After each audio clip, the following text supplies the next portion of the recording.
Hi, I'm Łukasz, and in this tutorial I will show you how to build near real-time data pipeline with Apache Kafka, Azure Databricks and Azure Functions. So first thing we need is of course the data source. In our case we will use the API that provides the current GPS localization of city buses in Gdańsk. So every 20 seconds we have the refreshed localization of each bus in the city of Gdańsk. Yeah. Next thing is a message broker. In this case we will use Apache Kafka and we will set up it on Cloud Kafka. Why I use this service is because it has 3 tiers, so we don't care about the configuration. We just create new instance and that's all. Of course we have some limitation, but in our case it's totally fine and it's totally enough. Next thing is of course a producer. So in our case some application that will get data from API and put it directly to Kafka. In this case I will use a Python application hosted on Azure Functions, and every 30 seconds we will get current status of buses from the API, do little transformation and push the messages to Kafka. The next thing is of course a consumer, so a service that will consume our messages. In our case we will use Azure Databricks, and in the notebook we will just get the messages from Kafka in streaming mode, so we will connect to it directly and save it in our Delta table. And the last layer of our solution is visualization. In our case, we will use Databricks SQL dashboard, where we can show on the map the current location of each bus. In our case, some additional information like head sign of the bus or the ID of the bus. So we will be able to show the current location of each bus in Gdańsk. And little disclaimer, of course all of the steps can be done in, for example, only Databricks in Python code in Node, but I would like to show you the whole step of near real-time data pipeline. So from the producer, from the data source via producer and Kafka to consumer. Yeah. So yeah, this is only for our demo. Of course you are able to reach the functionality easier, but I would like to show you the particular services and solution. Okay, so let's start coding. Let's start with short introduction. What is Kafka? Of course I will not talk too much about it. So shortly, what is Kafka? Kafka is a message broker. So from our point of view, is a service that will be able to take messages from the producers, store it on Kafka in topics, and make it readable for consumers. What is the producer? The producer could be an application that sends a message to Kafka. And what is the consumer? Consumer could be also an application that reads data from Kafka. Of course, I will not tell you much more, because if you would like to know more, you can just find a lot of videos where there is explanation, good explanation, what is Kafka and what are the use cases. There's a lot of them. However, in our case, I will just show you how we can shortly set up Kafka in Cloud Kafka. So the first step is go to cloudkafka.com and click on Get Apache Kafka Cluster. I'm already logged in. To log in, you can use your GitHub account or Gmail account, or just set up another one. And as you can see, it has a lot of plans, but I will use the free one, which is called Developer Deck. Let's try the Developer Deck. Okay, so let's start with the name of my cluster, then plan, and we just leave tags empty. Let's select a region. There is no allowed regions for free tier. However, it's totally fine for me to choose the Ireland. Let's go to review. Yeah, and that's all. Create an instance. Good, so that's all. We have an instance. Okay, let's go inside. Yeah, and here you can see the details. Very important will be a connection details. We will use these details to connect to Kafka. But yeah, as you can see here is username and password and topic prefix and the server. It's very important. So, okay, let's create a new one. As you can see, the default one is created. Okay, which is good. So let's try to produce some messages. And in browser, you will be able to produce the message. So let's try to produce some messages. So let's paste the topic name here and also try to consume it. Yeah, so let's try to type text. Okay, it seems that it works. As you can see, we send the message and consume it in one place, which is good. As you can see, also, there is a lot of different stuff, for example, notes and metrics and logs. It's not available here because it's only available for the higher tiers, but for test purposes, it's totally fine. Okay, let's start to push our messages into Kafka.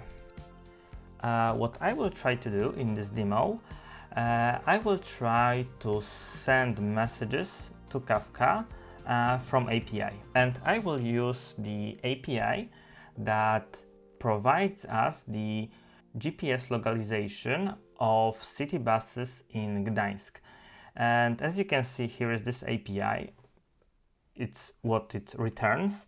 As you can see, here is the JSON, and we have a lot of information, a lot of columns, especially with longitude and latitude of the specific bus. We will be able to see where is the specific bus. So what I will try to do is to create a simple code that will run on Azure Functions and just read this data from API, divide it into the messages, so because the vehicle is an array, so I will just divide it into specific rows and just send every row to Kafka.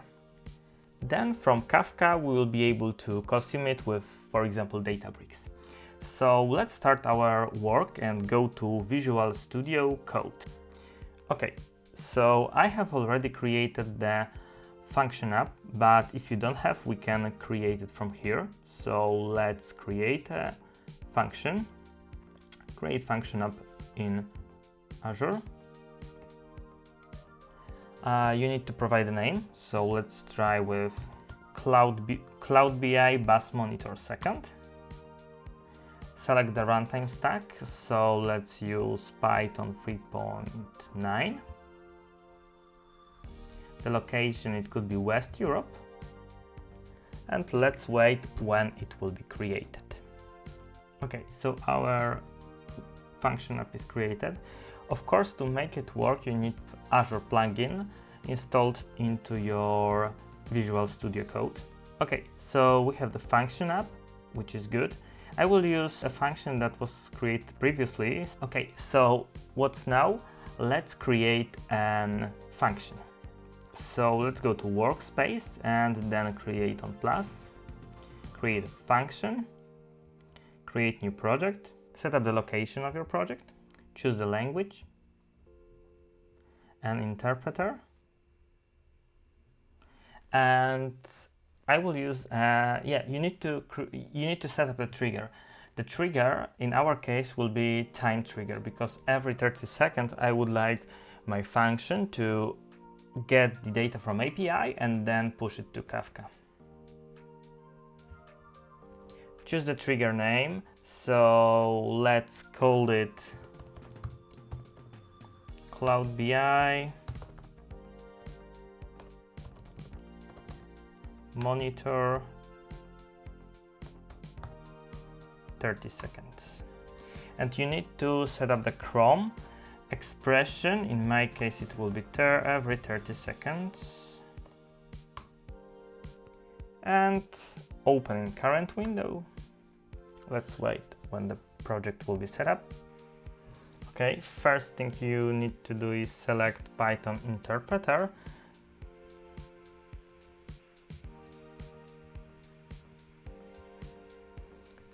Okay, so my project is created. So first thing I need to do is install the libraries. So let's start with Confluent Kafka.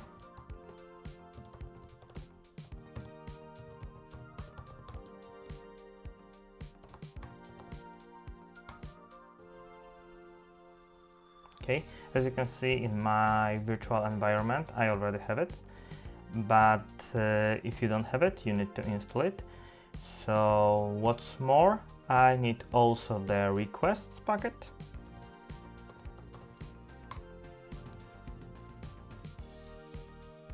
Okay, so it seems that I have all that I need. So yeah, what will be the first step? The first step is creating a class that enables us to get the data from the API and put it to Kafka. So yeah, let's start. Add the folder with src and add the file called Kafka producer Python.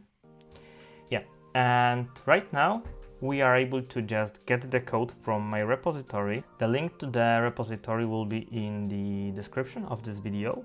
So let's go to this folder, to src, and open this file and just copy the code. Let's go back to Visual Studio Code and paste it.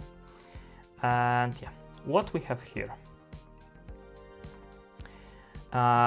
we just get the necessary libraries, and then we're creating a class, and in the init method we are setting up the properties. As you can see, we need to set the brokers, which are our servers, then the bus API, which is the URL of our API, then username, password, and also topic and column name. In our case, the column name will be the vehicle column from this. This will be the name of the array that contains all of the records. Let's go back to Visual Studio Code.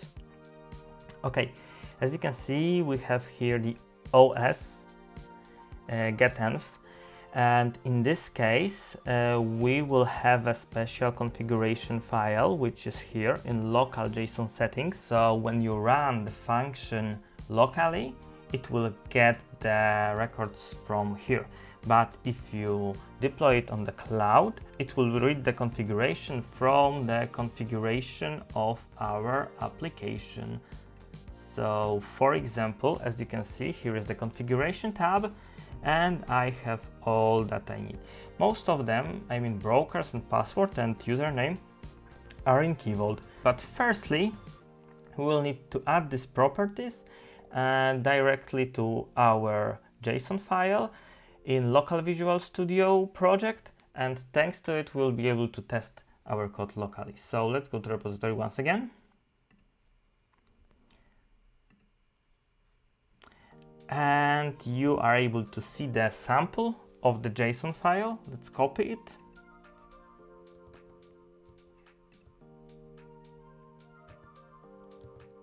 And paste it. As you can see, we have the brokers. It's normal string separated by comma, and username and password and topic name and column name for API, and also the bus API URL. So this is how it looks. So you need only to copy the parameters from Cloud Kafka. Yeah, so this is what we have here, and let's go to our producer.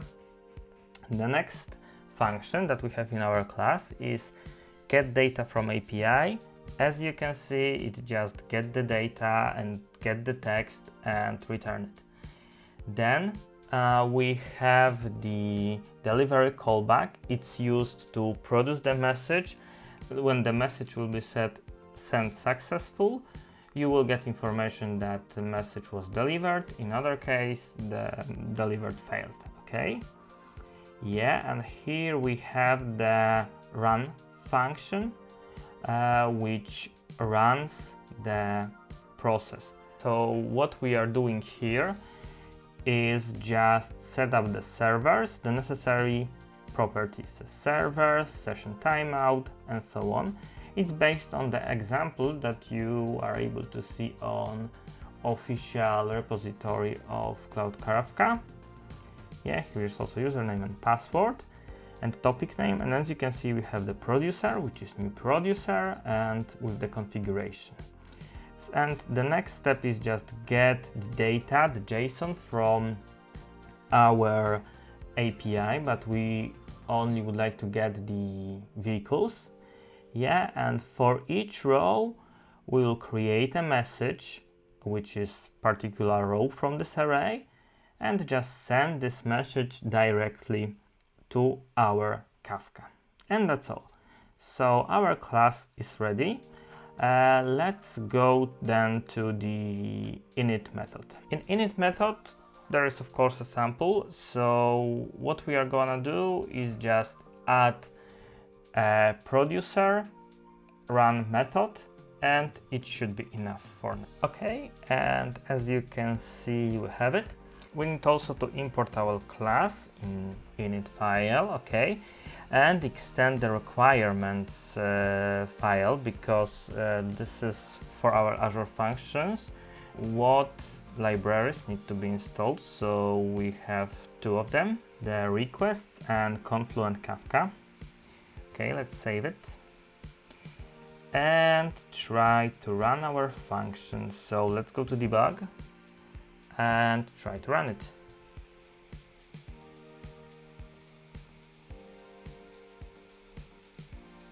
As you can see, we have some information from debugger, and let's go to debug console. As you can see, it seems that our messages are correctly delivered to the Kafka. So let's try to stop debugging and try to go to Cloud Kafka and see if we are able to see something. Paste our topic name and try to consume. Unfortunately, sometimes we are not able to see this data. I'm afraid that this is related with GUI, and this is the reason why I created my own consumer to see the data. But let's wait a bit. Let's try to deploy our function directly to the cloud, to Azure Function. So let's go back to Visual Studio Code and go to Azure tab.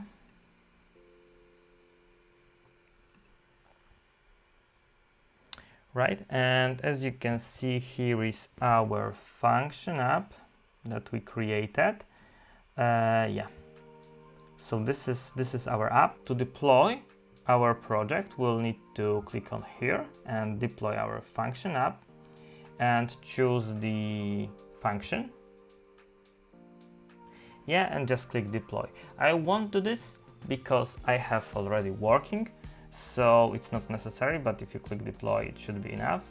Just remember to set up the properties that we already sent. I mean this one in configuration, so Kafka brokers, password and topic, and also bus API, and that's all I think. So let's start my function app because it's stopped. It's a good idea to just stop it after working, because it's not necessary to just pay money for nothing. Okay, let's go to the Azure portal and go to the functions.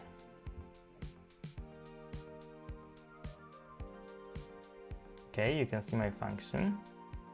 Go to the monitor, and as you can see, we can see the execution of our function, but what we can do also is go to logs and look at directly our logs and check if everything is working right. It's connected. Okay, and we are able to see the messages. Let's wait for information that our function is working correctly and the data are sent to Cloud Kafka. By the way, in Cloud Kafka you can see the messages, but not all of them. So yeah, but it seems that something is working. right now is it's UTC time, of course, but it seems that it's correct and our data goes here. Let's open also live metrics. Okay, and in live metrics we are able to see that our message is delivered to Kafka, which is quite good. Okay, so it seems that everything is working. For sure I will open, because however we are able to see it in the Cloud Kafka, but I will try to open my own connector and in Visual Studio Code and try to read data from our topic. Okay, and as you can see, here is the consumer. The consumer is of course based on the example from the repository provided by Cloud Kafka. We are able to run it. Okay, and as you can see, we are able to consume the data, the messages, which is quite good. As you can see, here is the generated, not scheduled by generated. It's 52 past 5, which is quite correct because as expected. So yeah, it seems that our producer is working. Make sure that after work you will just stop your Azure function. Yeah, to not lose the money. Okay then, so let's go to Databricks. First thing what I need is the schema of the topic. As you can see, I have this one. Of course, this code will be also on GitHub, so if you would like to set it up on your own Databricks instance, it's not a problem, you can just download it. Yeah, so firstly, we just set up the schema for the topic. Then we need to set up some variables. The first one is Kafka brokers. As you can see, in this case, I just get it from Key Vault, and also username and also password. Okay, let's go to the next command. And here is our main command, where we will load the data directly in our data frame. So let's start with import some functions. And then let's start to read stream from Kafka. In this option, we'll need to provide Kafka brokers. Yes, so as you can see, here is the variable. Then we will need to authenticate, and we are using this configuration where we pass username and also password. Then we will need to just set up the topic that should be consumed. Yeah, here is the topic name. It's hard coded, but you can also parameterize it. It's also the group ID. We just say, hey, just give me the earliest message, because in topic we could have messages and we can set up the offset. So for example, if I would like to get the data from specific time period, I can just set it here. Here we have also the security configuration, and the last point, load the data. Unfortunately, data from Kafka will be in binary format, so we'll need to just cast it to string. And also, because it's JSON, we would like to get this JSON and put it into a column called JSON. Yeah, so all our data will be in JSON column. And what is the next step? Give me the generated column, vehicle code, route short name, latitude, longitude, and head sign. Yeah, and probably that's all. So this is all that we have. Yeah, so we are ready. What is the next step? So we need to save the data somewhere. I will save it to our Delta table. So let's see. Okay, here is our data frame.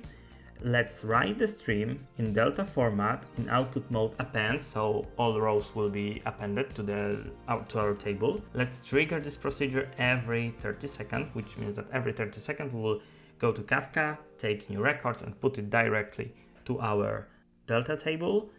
We need to set up the checkpoint location. The checkpoint ensured that we get only the latest data. So if we break the stream, we will be able to run it again, and there will be no duplication or something like that. Yeah, so it will be correct. And save the data directly to bus monitor table. Okay, let's start our streaming.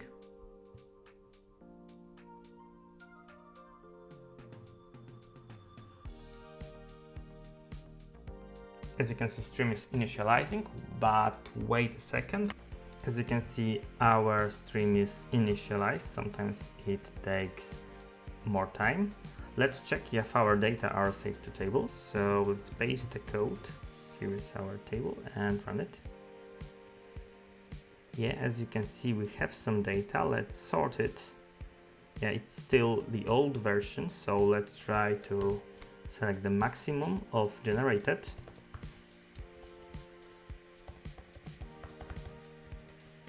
Yeah, as you can see, the generated date is 20th of July and 4 p.m.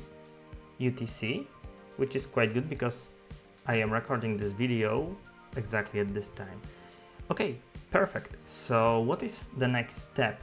Because we have it in our table. I would like to visualize it and show on the map the current location of our buses. So let's go to Databricks SQL, yeah, and prepare a query. I already prepared a query, so let's go to the SQL editor. And as you can see here, I prepared a query. So in this query also will be in our repository. So in this query, I only get the latest location of each bus. So as you can see here, I have the map. To get the map, you need to go to edit visualization. And here you need to just choose a map and choose latitude and longitude. And just it's grouped by head sign, so the direction where the bus is going. So yeah, let's save it. Okay, good. And I will need also one more query. Shortly is the from when we have the data. Yes, so I just save it, and also visualization in this case will be counter. So yeah, go to our dashboard. So here we have dashboards. And create a new one. Let's say it's bus test. Let's add new visualization. So the first one will be refresh date. Okay, so it should be this one. Right, and also add the visualization. Okay, let's just go with here and enlarge it. Okay, quite good. Yes, so let's finish the editing and also schedule the refreshing. So this dashboard will be refreshed every 1 minute. And just choose the, of course you need the SQL endpoint here, yeah, and also make sure that when you finish your work you will stop the schedule, and also stop the SQL endpoint to not lose money. Okay, let's save it. Okay, let's wait a bit because we are waiting for the SQL endpoint. It will be started. Okay, so as you can see, our dashboard is refreshed. So yeah, as you can see, the date is here, so it's proper. And let's see on our dashboard, and in a minute we should see the updates. So let's look on it. Let's make it even larger.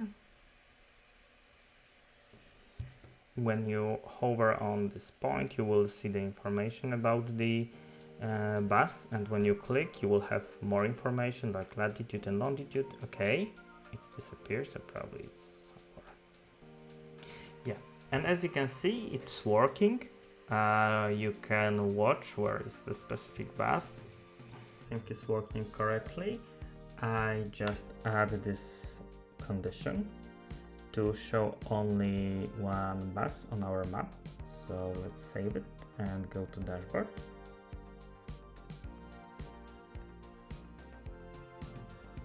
We have two of them. Maybe there is some exception, but let's wait for the refresh. I will do it manually.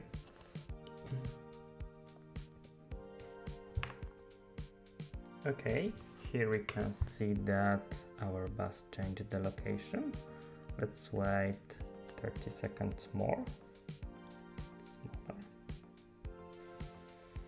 Okay, and once again our bus changed the location. Let's wait 30 seconds more. But it seems that we are able to see the location, the current location of our bus, which means that our whole pipeline is working. Of course, this query also will be in our repository. So if you would like to just copy it, you can copy it. And yeah, hope you enjoy. Thanks for watching.